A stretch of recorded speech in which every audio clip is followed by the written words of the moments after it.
How to sign in to your Bank of America credit card account online. So hello guys, welcome back to my YouTube channel. If you also want to log into your Bank of America account, so here's what you need to do. So first thing, just head over to your any of your favorite browser and simply search in for Bank of America login or sign in, and just tap on the first link which appears over here. So you can basically log in for your credit card or your bank account. So just tap on this login button over here. If you have the application, you can go for the application as well. So since I'm using browser, I'll just click on continue to login, and you just have to wait for a few seconds for it to load the new page, which will take me to my login screen. So where you simply have to provide your registered user ID as well as your password. So make sure all of your details you provide are correct, and just tap on login to successfully log into your Bank of America account online.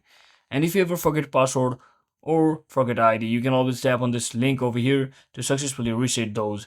So that is it for today guys. I hope this video was informational. If it was, don't forget to like and subscribe. See you on the next one.